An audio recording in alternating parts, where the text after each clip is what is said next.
me. Money in your pocket. This is the perfect time. This is crazy. Dog pack. Ever tried cooking Whatever dinner this with a is. recipe you found What online? channel is this? Didn't Like, why turn you out the way it calling out looked in those Mr. Beast recipe like this? photos? That's okay. Cooking is hard. Oh, It might be a little easier if you could actually this see the person recipe really don't like underneath all it. those ads. Notice the difference? I would never Brave has the trust what best he's ad saying blocker on. at that I'm point. hungry. All right, jokes for food. I wish a philanthropist YouTuber would just give me 10K and not film it. Hey, the hell happened to you? Mr. Beast, that's what happened to me. What we do here is go back. I was gonna be somebody. I was gonna be this. Carl took my job. Carl What the took my job. It's the worst thing that tonight is gonna make me do. Oh, no.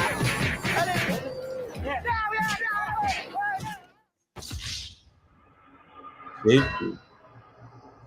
Okay, content cop from Temu back at it again. So just before I get into my interrogation with former Mr. Beast employee Jake Weddle, a lot has happened since my last video. After posting it, I got hundreds of messages from. I just want to say this guy looks like he looks like a cartoon. This guy, he looks crazy. Former Mr. Beast employees, and I had them all like send proof of former employment. You know, just people showing their support, or telling their stories of fake videos or unsafe practices, toxic workplace, stuff like that. I'm not really going to get into those claims because, for one, like most people want to stay anonymous, which Mr. I Beast understand. cool, right? Also, like I think most of that stuff's just been covered with the news coming out about Beast Games and everything. And also, I have like more serious allegations that I want to start covering. Also, I heard from a very credible source that Mr. Beast has been sitting on a response to part 1 because he was worried if he posted it, I would instantly respond with part 2. Like this is Kids Bop, Kendrick Lamar versus Drake. Also, I know Mr. Beast's secret CEO has been practically like harassing my people on, hey, what's in part 2? What does he know? So I will just tell you, James, what will be in part 3, so you don't have to harass my people. It will be about serious allegations of sexual misconduct in the company, and your Mr. B, he capping, bro. Those crimes. And I'll make sure to give you full credit and plaster your face all over the screen when we talk about that. So yeah, I've gotten dozens of messages from former Mr. Beast employees of very serious allegations. So I just want to put a call to action at the start of this video that, if you have a story, you can DM me. Just make sure you send proof of employment first, because I get that's crazy. These people really and like coming from as Mr. much as I Beast mean like joke this. around, like I take anonymity very seriously. So without explicit permission, I don't go public with anything. And obviously, if it goes to court, I would hope they would censor your information from the court documents. I don't know. And former contestants too. That's another thing I heard after posting my last video is during the 100 Boys versus Girls video, I have people corroborating the same story that the camera guy who gave the girls a drone was making some girls feel uncomfortable. You trap these girls in a circle and make them sleep on rough turf and get them high on paint fumes, and then you try to f them. Okay, that seems really dark. No, it's not dark. You're misunderstanding me, bro. I think Yeah, you are. Because if the girl said no, then the answer obviously is no. No. But the thing is she's not gonna say no. She would never say no because of the implication. Anyway, so that will be part 3. So, Mr. Beast, do with that information what you will. I know Chucky didn't want to respond to those allegations. Stop coming so from anyway, all right, listen. I just want to say, like, I really don't be judging people on how they look, but he looks like he's upset.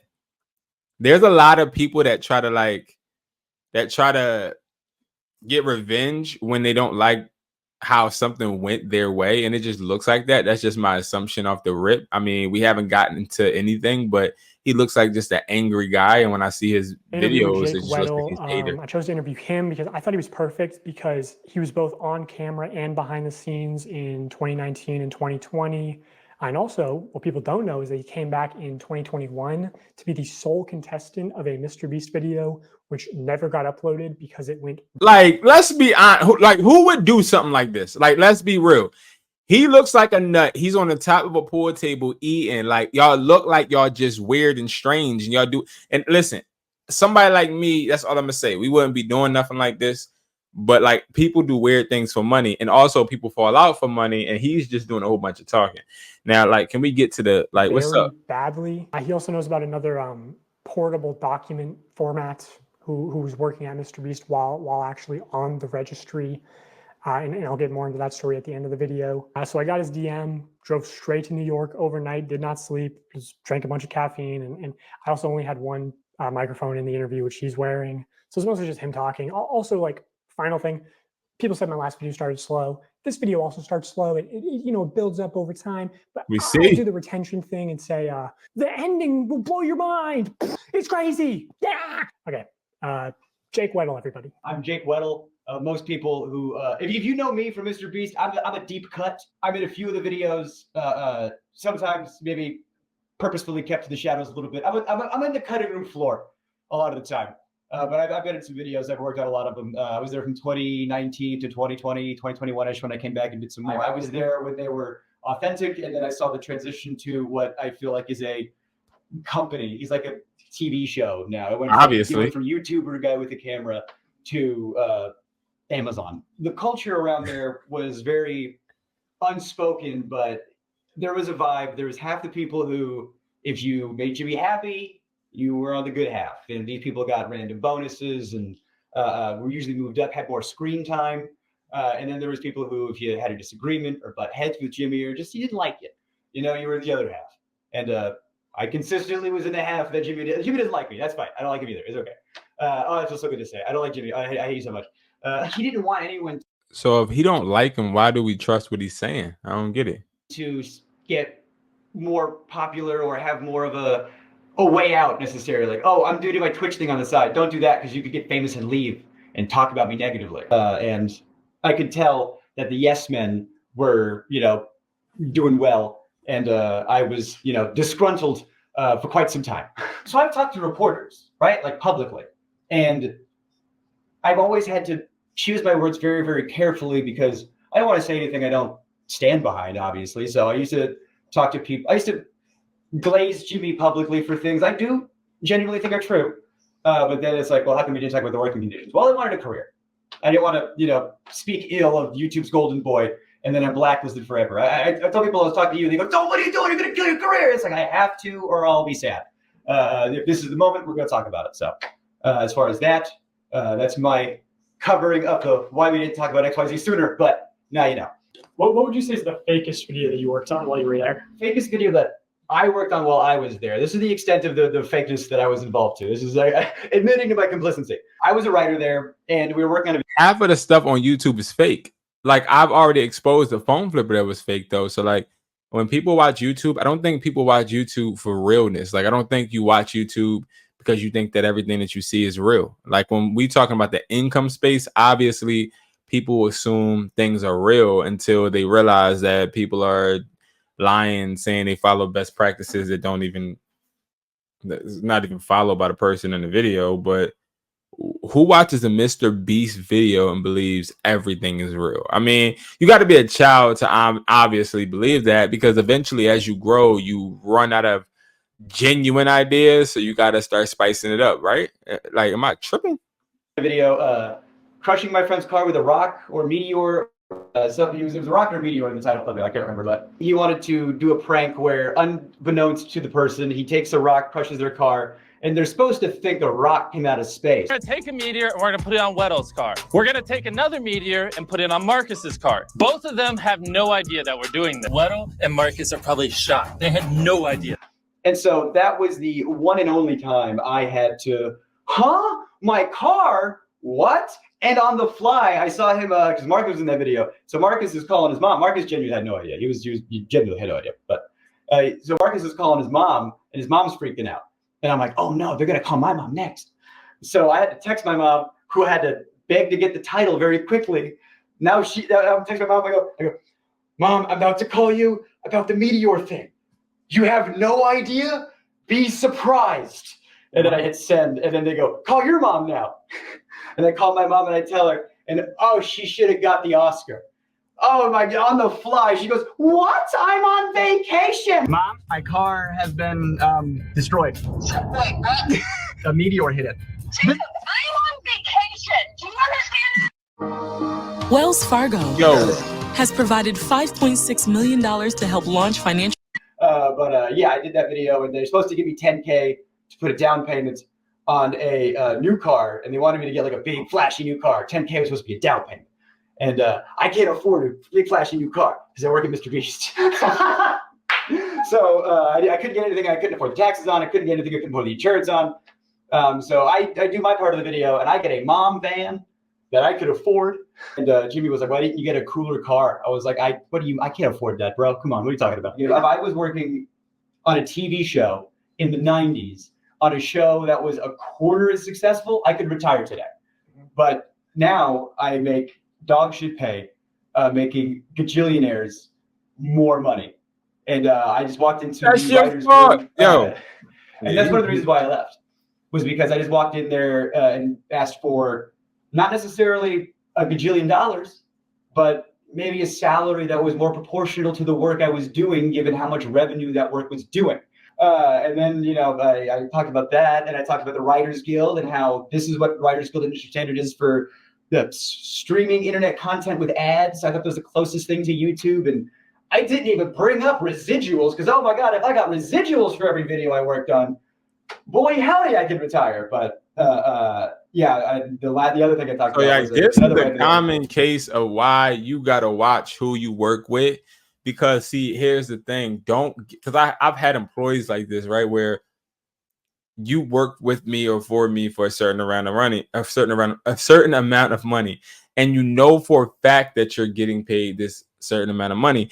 But then once you see that we're starting to become a bit more successful, you start to think, well, I should be paid more. But that's not necessarily how it goes, bro. Like, because you never understand how much it takes to own something. It's my name on the line. It's my sacrifice. It's my business. Everything that has a risk in the long run, right, has to do with me.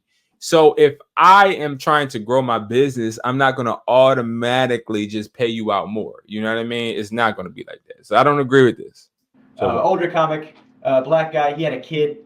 And I got paid more than him, and I thought that was wild because he was older than me, had a child. We're doing the exact same job, and I'm some 20-year-old fucking white guy. Why am I getting paid more than him? I brought that up. And one of the things I didn't like about the way some of the V stuff shook out was...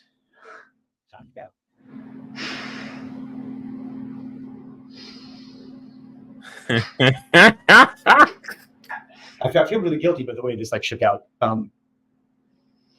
Yeah, I was talking to this other writer, it's fucked up, that's how the pay is, and I want you to get paid more, because you deserve to get paid more. He's one of them. He's one of them emotional ass people that's like, oh man, no, I don't want to get paid more. I want the black guy to get paid more. Like, get the heck out of here, bro. No, he didn't want to rock the boat. He desperately didn't want to rock the boat. He's just, I like my job. I like, because when you grow up with nothing, not to say that he did, but I know I did. You get a little something, you don't want to lose it. So he didn't want to rock the boat.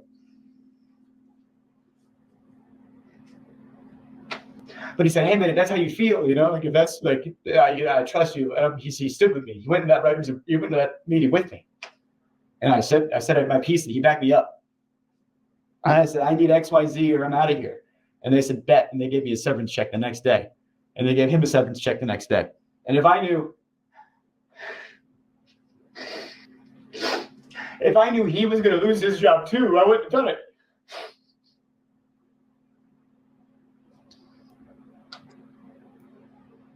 Oh, me, I was over the moon. I was like, "You're going to give me a check and I get to leave?"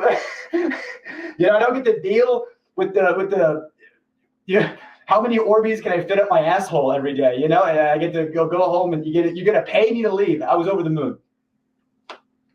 And he was devastated. He did not want. Listen, he's wanting to be in the room, And I really regret that. But me and him are really still tight. We're still good friends. Is he doing good? Yeah, he's doing good. He's a good guy. I love that guy. He's doing good. Yeah. So maybe you was still better? Honestly, best thing I could have done for him. Now that he's very, very far removed from all this crazy shit, I guess. Do you think Jimmy really enjoys doing good and helping people? I think Jimmy wants to be the best YouTuber. I think he is laser focused on one goal. And I think whatever he has to do to achieve that goal, he'll do. And I think it was the smartest decision for him that he calculated, because he's very good with numbers. If I donate to charity, people can't say I'm shitty. If I give this homeless guy 10K, what do you mean I'm a bad guy? But I've always thought, if you're going to do something nice for somebody and you stick a camera in their face while you do it, that you didn't do a nice thing for somebody. You gained. Oh my God, that's not true. I don't agree with that. I think that once you get fired, you can't expose people once you get fired. I don't agree with that. I think that if you get exposed, which this idiot did, he already got exposed for trying to stick up for somebody that obviously he didn't even know that person's situation, because that person they weren't really concerned with them not getting paid X amount. He then goes and fucks up everything for both of them. And then he's saying, oh, well, if you really mean to genuinely help people, you need to hide it. I get the simplicity, like I get what he's saying, but I don't agree with it, because it's like, if I'm gonna do something and I know like it's a part of my job, I'm still going to capture the moment, do my job, because obviously my fans enjoy it. But not even just that, I have a big platform, so like, why not put other people on that platform too? Like, I feel like this is the typical upset employee. Like, I've dealt with people like this. It's a typical upset employee. That's really what it is. And let's see. Something. There was a homeless guy on the street, and you saw an opportunity for yourself and your image, and you gave one guy $10,000 who needed it to eat, and now the revenue you generated from that video is way more than what you gave. I think when he's generous on camera, it's the least authentic thing in the world. There's an element of, oh, hey, you're crying. That's so good for camera. I'm so glad if you're crying because you're so thankful that you got XYZ, and then you go, oh, I'm so glad he needed it that bad so I could come in and, can you cry more? Oh, it's so good for the camera if you could. Oh, it made me uncomfortable that I was working there, and I didn't like it. And I vocalized it sometimes. And I think that's why I wasn't on camera as much as they said I was going to be.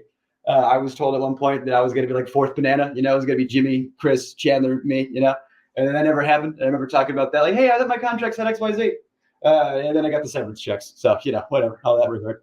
So after your severance checks, how was your relationship with the company? I know you appeared in videos after that, right? Right. So in videos where I was appearing in later, that's why you keep nice publicly. If you're nice in public, hey, Jake was nice in public, let's have him back for something. Yeah, sure. So I was hoping they call back. And I appeared in some videos after I left. I think one of them was 3 days at a maximum security prison.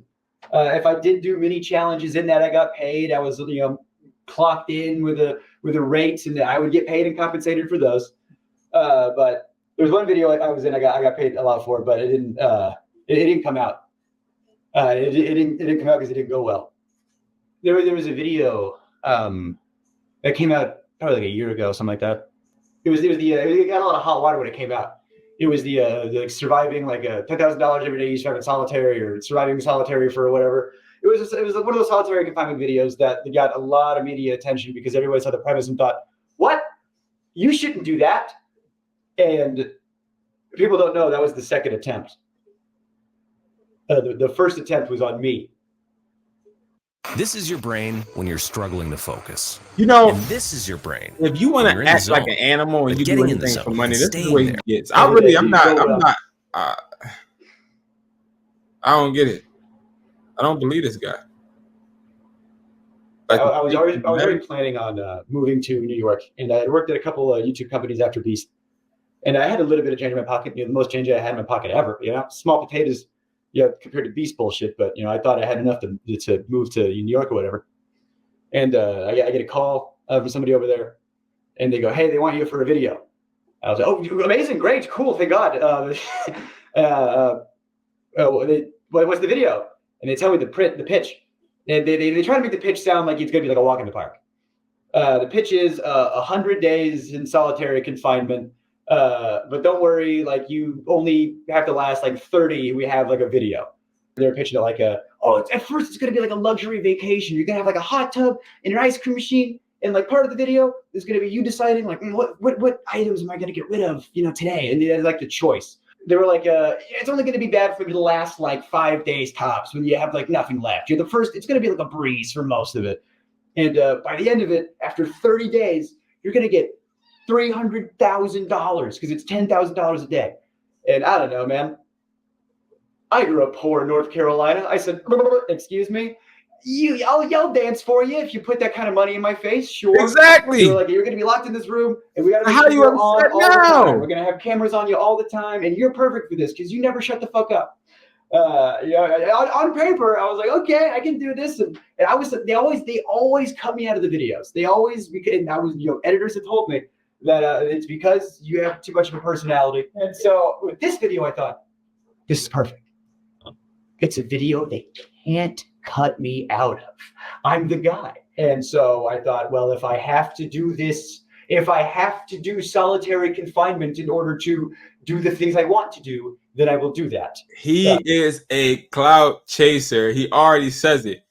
I wasn't in all of his videos. I was in the main part. They cut me out. I thought I could do this video because I'm going to be in it. It's only me. I'm the star. And then this guy is now exposing somebody. Who would want him in their videos anymore? Who? I held my tongue and I swallowed my pride and I tried to do one last ride. And I get there. And at first it's fine. And they had just freshly painted the set. You could smell it, which that's probably not good. The smell of fresh paint in your surroundings for the next XYZ time. It looked good on the visual. It looks good on camera. It's movie magic bullshit. It was a terrible facility. It was in one of the studios. They had to get a separate tank for septic stuff. There was a hot tub in it. Yeah, there was an ice cream machine. Things were cool and funny on paper. But when you think about stuff, a hot tub that's not connected to a filtration system, give it 3 days, it's gonna stink. There's not a hot water mechanism. So the hot tub was a lukewarm tub at best, which was a silly complaint, but the shower was always cold and you're taking a quick shower and I had cameras 24/7 on me. And the ice cream machine, let's talk about that for a second. The ice cream machine has 2 modes: on and off, reeking of smelly dairy mildew. So I got to choose which sense was assaulted at a time. I couldn't have all of them good. So that's the part of the little things started to build up. There was I just don't the get it. bug thing wasn't terrible, but it was a factor. And at first it was fine, and you're playing it up because it's a video. And it got to a point where they weren't turning the lights off. I asked them, I said, can we have nighttime hours? They said no, because it would fuck up the time-lapse shots. The time-lapse of what? Me sleeping? Or me not sleeping? Yeah, I saw in other videos they did you're going to get XYZ hours of sunlight. Oh, great. Want to know how they figured that one out? I didn't have it. One of the things was you got to take away your clock, so you didn't know what time it was. Okay, I got no access to sun. I got no access to clock. I don't know, the lights are on me all the time. I wasn't sleeping. I could not sleep, and I have insomnia problems now. But they might have started there. I just don't. I had good people looking out for me. He's lying. I had a lot of good people looking out for me, saying, I think he's "This we gotta exaggerating." stop." So I just wanted to turn the lights off, and I'm vocalizing to people. I wish the lights would turn off. And I go up to my friend, my good friend. And I go, they're not turning the lights off. He goes, what? That's a war crime. We're not allowed to do that to terrorists. Oh, good. 24 hours breaking the Geneva Convention, I guess, is what we're doing. So, they're giving me, melatonin, it's not helping, and then Jimmy would come in every other day for an hour, to check in on me because he's doing other stuff. I'm just the guy in the cage over here. He'll come back to me in a minute. He's paying this guy. Yo. So he'd come by, he'd get the shot. He's paying this idiot to do this challenge, and this idiot is complaining making it seem like he was just suffering when he didn't have to. He accepted the challenge and then is making it seem like the challenge is supposed to be him sitting in the Bahamas, drinking, relaxing, sipping a pina colada. Like, it doesn't make sense. Sometimes he'd have a note with the director over the phone that would really piss me off. This is the note I got from the director, from Jimmy, when I'm receiving some cash. He said, Jimmy said, can you say to the camera how thankful you are that now you can pay back your student loans? You know how hard it was to do a take of that? And pretend to make it genuine? I don't want to have student loans. I don't want to be in a cage. I'm so confused. But Jimmy's the guy with the money, and if you do what he says, he'll do what you want. You want your student loans paid off? You just be in this cage. You have power over people when one person doesn't have still got the choice resources and the other one does, and they hold it over your head, and you go, of course, yeah, I agreed to it. I needed it, of course. There's something about like having the cameras on me all the time. Like I was not having a good time, but we were filming a video, so I was trying my best to be funny. You know, I'm a dark comic. You know, I got bits about. I had a very traumatic life. I have my dad is in jail for sexual assault of a minor. You know, so this kind of stuff is very near and dear to my heart. You know, I don't fuck around with this shit. Yeah, I have jokes about that in my act. You know, I joke about it because that's what you do in a traumatic experience. No, abusive relationships. That I get out of it. The first thing I do is I do a type line about it. You know, so I'm in this situation where my mental health is not good. My physical health is getting worse, but we're filming. So I'm doing bits. I'm talking to the camera. And I'm being, you know, like, hey, it's been a couple days. I'm not doing so hot, you know, which if I'm filming a video, that's what I should be doing for the camera. But it was too real. If they're faking videos, why couldn't we fake this one? I don't you know, if we're allowed to let these cast members have some time off of this difficult challenge, how come we couldn't turn the lights off? How come we couldn't maybe not have some time-lapse footage for 10 seconds? Did you try to get out? Yes. Oh, he's capping. He's lying. I was starting to calculate. I don't know if I could do 30. How much can I? Well, how can I manage to get out of here sooner and still have a video and still have some cash and get the plug, man? I did. Since we're doing time-lapse shots and since they insisted on time-lapse shots, I said, all right, we'll give you time-lapse shots back. I put my YouTube on with the whiteboard they gave me. And I was like, all right, yeah, go ahead and scrub that footage. You know, you got that whiteboard. Oh, no, either that goes in or this footage is unusable. And then, you know, James Warren came in and erased it. You know, don't put that. Hey, we can torture him. Don't you dare let him get a plug in there, you know? Like we were playing up the joke, you know, it's like, I'm the boy in the cage, you know, whatever. Like, I'll play into a joke, whatever, it's fine. It's just something weird about when Jimmy jokes. I have jokes about my dad because I love jokes with my dad. I'll joke with my dad all the time. I guess piece of shit. I hate my dad. I have friends that make fun of my dad. That's fine because I know their intent. I know where they're coming from. When Jimmy joked with my dad, and I slept down to see weird. I don't like it. We were doing that one of those hide and seek videos again. You know, at the time they were a lot realer. So I got caught, and when you get caught, you know, you go to the place where you get caught. And I don't know if there's footage of this. I don't know if, you know, I definitely didn't make the final cut. But he says to me, all right, you're going to jail, you know, like your dad. And like, it's a joke. But when my friends do it, it's fine. And Jimmy wasn't my friend. He was my boss. This guy, cool. Yeah, don't be like this guy. And so now. Then why didn't you say that to him? You're a grown-ass man, just like him. And I have to do things to get the cash I need to live. No, you don't. Get a job. And I got these cameras on me all the time. And I was unwell. I had editors coming up to me, said, "You good, bud?" And I was like, "Yeah, why? You're clearly unwell." And he goes, "Well, because the footage you're sending in is haunting. Because I'm trying to be funny, but I am mentally decaying, so I'm doing bits Someone said there is a horror cut Hold on, yeah. of a video in this. And I'm sitting like, who's watching this? Like, who wants to see this? What is fun about this, the video? And so the thing that made me want to, I got to get out. I can't do another day in a year. Jimmy comes in and I'm asleep. I don't know what time it is. I was like 2 or 3 or whatever. He's like, why is he sleeping? I don't know, because I can't sleep. And he comes in, he wakes me up.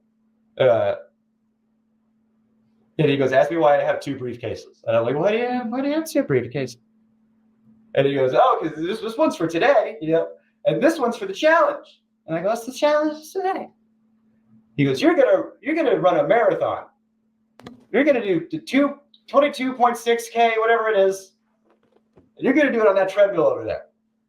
The first challenge I did was a Rubik's Cube, and I'm dyslexic. I'm dumb. I don't know how to do a Rubik's Cube. So your first challenge, Rubik's Cube. I was like, oh, I don't want to do it. I was like, on camera. I don't want to do it. He goes, just do it for the thing. My kid, like there was an element of, oh, Jake will do what we want because he's in house. That's one of the reasons why they got me. Jake's he's an inside guy, so he'll do whatever. We can push him a little extra hard because we know he's good. I couldn't say no to the treadmill thing. Yeah. So I people who run marathons train forever, and it's still hard. Guy is just again. Right. So he was sitting in the chair, turned around like an evil villain. Swear to God, everyone was looking at me, and he was like Lex Luthor over there. He turns around, he stands up. He does the exact same thing when he's pretending to have a human connection.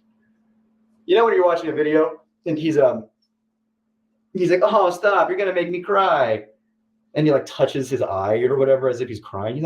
He's just. I didn't have to pretend to do that shit. She said, my legs and joints are good.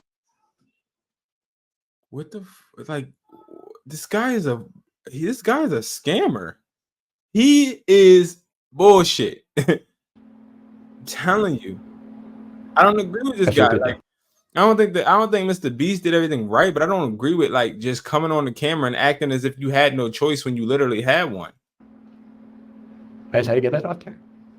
So I just want to hop in here and show some text that Jake sent me after this interview. This is July 29, 2021, a few days after he got out of solitary. How are you feeling after a few days? Better. I still couldn't sleep even a few days out, but I almost have my sleep cycle back on track. My legs and joints are good, but the blisters on my feet still hurt to walk on. Medical advice I got was not to lance them and just let them go away with time. I'm mentally still in an uneasy place, but I've gotten back on better help. My therapist is a little concerned, but we are working on things. Reminder, this is not supposed to be a traumatic life event. This is supposed to be a MrBeast video. Hey, Jake, hope you're doing okay. Meg and I just wanted to check in on you. Hey, I'm good, and I appreciate that. I'm not exactly 100%. I feel like mentally I'm still recovering a bit, but back in therapy, and my therapist is concerned. Haha, but my legs and joints feel better. Like I can walk, but my feet are still covered on those blisters, and those hurt to walk on. But I was told the best thing to do is stay off my feet and let them heal. I'm in Raleigh with my family. Also, it'll be like a month before I get the money, and they aren't giving me all the money. They're giving me what I won up to that point in the game, which was also a slap in the face. But hey, I'm out. I'm alive. What? Therapist who knows and cares about you. The whole thing was so fucked, and honestly, fuck them for not giving you the money. Meg and I are wishing you the best with your recovery, and please feel free to reach out if you need anyone to talk to or need a place to crash in New York. Hope you're doing well, man. That video you uploaded is money. So good. I appreciate. I'm doing better physically. Mentally, I'm still kind of in a place. I still can't sleep. I've slept 5 hours in the past 3 days, marathon included. I don't know what's wrong with me. Lots of thinking, too much, one might say. Hope they're taking care of you where they can. I mean, I was kind of shocked they didn't pay me for the full 25, 30 days. They paid me what I made up to that point. Like, even when we have to pull the plug for my mental health, the mechanism of the game is still at play. I'm just happy to be out. I still can't walk well, but it hurts less. And like, I'm not famous enough to burn a bridge. So at the end of the day, I'm still Jimmy's bitch. Like, if I was Carl and he did that to me, I'd ruin him. And they want to do it again. That could be your leverage. If the guy breaks down also, 2 is better than 1. Yeah, right. I told them everything they did to me that they can't do again in order to make sure the other person doesn't break down as fast. But like, the way the video is meant to function is the problem. It's a bad idea, full stop. It sounds clickbaity, sounds right up Jimmy's alley, but it's morally unethical, like on every level. Off-camera breaks, lights off at night, visitation, take the marathon out. Marathon is a video in itself. You can't expect someone to exert themselves like that for 45 seconds of content. The challenges really made it feel dehumanizing, felt like a parody of MrBeast. I felt like the homeless guy they could exploit. It felt like if Jeff Bezos had a GIMP. It felt like if Jeff Bezos had a GIMP. Part of me wants the footage burned, and part of me thinks that there's a great horror cut in there. LMAO, he was so fake when he came in and said he cared about my mental health. They must have programmed the care about mental health updates. He said, we also don't want you to, and I swear to our Lord and Savior, he stopped himself from saying sue. Also, as far as like, he could have said no, he could have left at any time. I want to show this segment from an internal document at MrBeast called How to Succeed in MrBeast Production. Specifically on page 19, there's a paragraph called No Does Not Mean No. Already insane, because it's sort of, it seems to be co-opting the popular anti-rape slogan, which is a terrible look given the allegations that are going to be coming out very soon. It reads, when dealing with people outside MrBeast Productions, never take no at face value. One, how do I know this is real? Like, what? Value. If we need a store to buy everything inside of, and you can call the local Dollar Tree, and the person that answers says, no, you can't film here, that literally doesn't mean shit. Talk to other employees and see if they are fans or if any have kids that are fans. Try talking to their boss's boss. Have me DM them on Twitter and try their social team.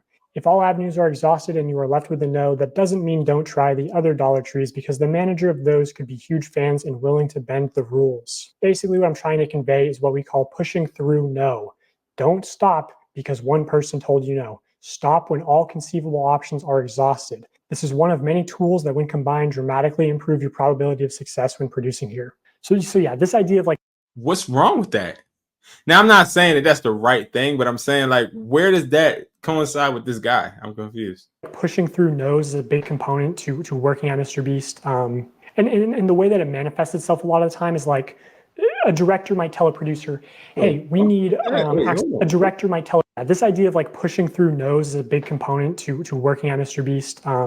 And the way that it manifests itself a lot of the time is like, a director might tell a producer, hey, we need access to 30 acres of farmland by Tuesday or we lose $500,000. Now, if you're the producer, you obviously know that means get it done or you lose your job. So what can happen is like a producer's calling up farmers saying, hey, I need to use your land. And the farmer might be like, okay, but you know, I have animals, you can't be making really loud noises, no pyrotechnics, and you got to clean everything up. So the producer is sort of incentivized to lie and say, or maybe the producer doesn't even actually know the total contents of the video, right? Things changed last second. So they're they're financially incentivized to be manipulative, and sort of they're put in positions where it's like, oh, it's either the producer's job or a civilian's job, like where it talks about, hey, maybe the manager would be willing to bend the rules. Well, you shouldn't really be pressuring civilians to bend the rules that could get them fired, you know? I'll show you a real life example. This is unused evidence from part 1. I had seen this Reddit post titled MrBeast leaving trash behind and debris at film site in Ayden, North Carolina. Apparently, he left a large boat in a pond as well as debris around the film site in the bottom of the pond weeks and weeks after the agreed time frame. This actually rendered it unsafe for campers and almost delayed the camp's opening date multiple times due to not being able to get in contact with MrBeast to get the stuff cleaned up out of the area. So I actually know that this is from a MrBeast video called Protect the Yacht, Keep It, where at the end of that video, he actually says, if you're wondering, yes, we did ensure the lake was completely cleaned up after this video. For the love of God, subscribe so we can pass T-Series. Wix gives you the power of AI to build the website you need. This is just a sad. Yes, he says at the end of the video that they made sure it was cleaned up. I was actually on site for part of this production. I was at this camp. So I decided to send an email out to the camp, basically saying, hey, I heard these rumors. I'm investigating similar incidents. And the camp responded, actually not denying the claims, going on to say, I am sure that there are no perfect film productions, just as there are no perfect people. I am grateful for the opportunity that we had to host the production crew, and because grace or forgiveness has been offered to me so freely, I will choose to offer the same. So clearly alluding to the fact that there was a wrongdoing by MrBeast production team. And that's like sort of the thing is, if you're around Greenville, you know these stories of people working with MrBeast and it being extremely unprofessional, them not doing what they say. but they sort of get by a lot on their good public image. And like, I mean, this camp offered to host them completely for free. And I guarantee, like, if you went to the lake at the camp and you went magnet fishing, like you'd find all sorts of debris that's still there to this day. Like they didn't clean it all up. So in the case of Jake Weddle, like, I'm sure that there were producers who were in a position of, hey, if Jake gets out early, we don't have a video and your job is at risk. So there's a tremendous amount of pressure on top of, But like, if he's not, he's the man. He's a grown ass man. He can decide whether he wants to do it or just not. manipulate him. I'm not about to sit here and listen which, you know, to I'm this sure guy this isn't like talking technically longer. against the This guy right Geneva here, Convention on Torture because he he's wasn't full of technically a shit. prisoner. Like, he could have left at any time, but because of the extreme pressure to stay in, it's not Oh really a my reasonable God. expectation I'm that sorry. he could have just. Listen, I don't care about the pressure. I don't care about the money. If I didn't want to do something, I'm not going to do it. At the end of the day, if you let money rule your ass and you so finessed by the money and you're willing to do something you don't feel comfortable doing, that's your fault. Period. Like, I don't get what the hell this video is about. Also, apparently before this phone conversation got recorded, the person on the other end of the line said that the MrBeast team was actually trying to expunge Delaware's record off the registry, and that's what actually, like, sparked this person to start recording. Was he was a hustler, dude. Like, to be completely honest with you, he was a hustler. If there was extra money in there, they would have been called back and said, you know what I mean? Like, if Jimmy was like, I need a set on, and Delaware was like, would you do it for like $1,000? Well, that's like, just go out there and fucking make a set for like 8 hours. I would say, you know, I'd be like, yeah, sure, whatever. And it was Reed's idea to get involved. And it was like, we didn't get you an APL manager, and then we went through that whole cycle of different VPs and managers, and, you know, people that won't talk to us anymore because they're scared of Jimmy. And if you really don't do anything in the affidavits or testimonials from people, you have to move very quickly because one of those people are going to go back. Okay, so Reed is MrBeast's former manager who's in the last video telling Jimmy, you know, hey, don't promote gambling to children. So, you know, I think Reed's taken 2 W's this month. You know, don't promote gambling to children and don't have offenders on payroll. Also, yeah, just from where I'm sitting, it seems extremely unlikely that Jimmy wouldn't know. But, you know, I know I'm sure that's the defense he'll go with. So I'll just say preemptively, like, you know, if somehow Jimmy didn't know about Delaware, I think it's still such an extreme level of negligence. Like, what, you're not doing background checks. You're not, everyone at your company knows, but somehow you don't know. I think that needs more of an explanation than just saying, I didn't know. Well, how didn't you know? How did? Cool. Listen, this is what we're gonna say, man. This is the prime. I didn't even think this would be really good for the channel, but this is actually pretty good for the channel. This is why you don't want to let money work you. Okay, you would have worked for yourself. You don't want to let people run you. Do I think that this guy right here is evil? I don't. I think everybody makes mistakes. I think everybody has ups and downs, but I also feel as if this is a prime example of somebody upset that they didn't get what they wanted, but you always had the chance to quit. Don't ever find yourself in this position, guys. I'm about to go lay my ass down. Thank you guys so much for watching. I'll see you guys in the next video. Peace. Y'all take care. Be safe. Make money work for you. I see you guys at the top. There's 2 right at the bottom. Peace.